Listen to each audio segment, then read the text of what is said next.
Hey guys, Silversaurus here. Welcome to another video.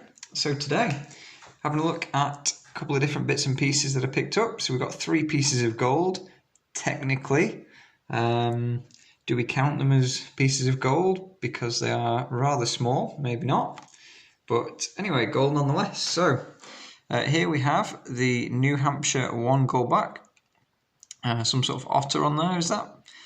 And yeah, nice design. And basically it's a currency. I believe it's a legal tender, like I say, for circulation in New Hampshire. And it actually contains 1/1000th of a troy ounce of gold. Pretty impressive to get that into here. I'm not sure if the Sigma will find that bit of gold in there or not.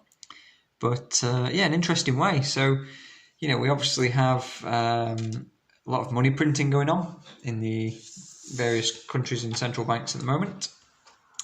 This is the Nevada version, so 1 goldback again, same, 1/1000th of an ounce.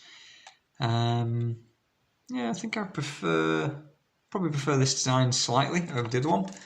Don't know whether it makes much difference, but yeah, like I say, a lot of money printing going on.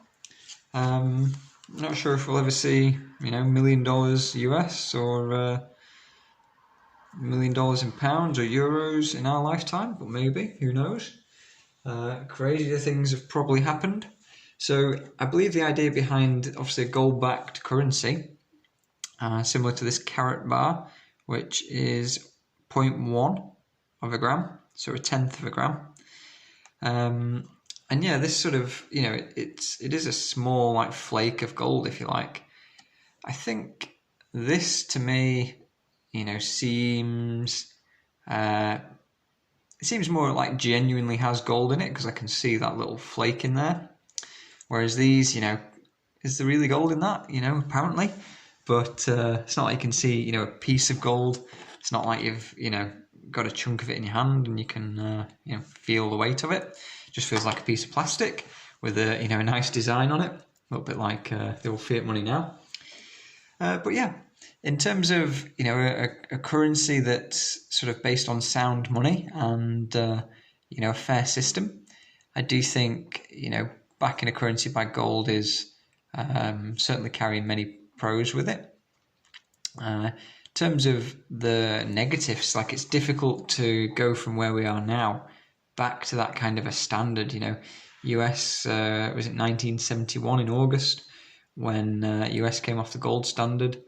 Some of the other currencies, they've kept silver in the currency a little bit and they've phased that out. In Britain, silver was phased out of currency in 1947.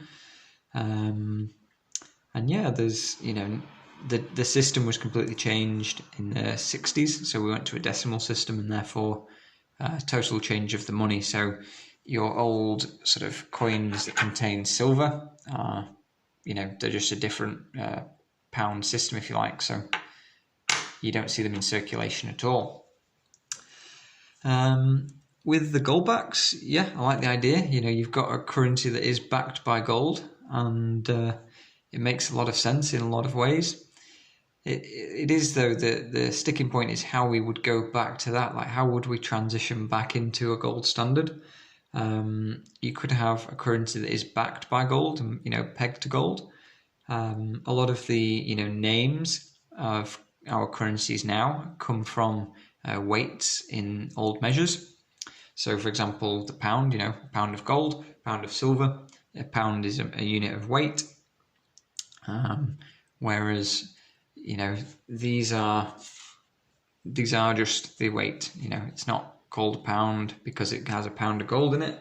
It has 0 gold in it, a modern pound, and it doesn't weigh a pound of anything. So yeah, what do you think, guys? Do you think we'll ever see a gold-backed currency, or do you have an idea how would it work? I did listen to well, it was an audiobook, and it was "What Has Government Done to Our Money?" And that does put forward some of the arguments, for and against gold, and also, gold and silver, like a bimetal monetary system. So some interesting listening there if you're into that kind of thing. But yeah, let's have a discussion down below, guys. What do you think? Would we ever go back to one? How would we phase it in? Any ideas? Talk to you soon.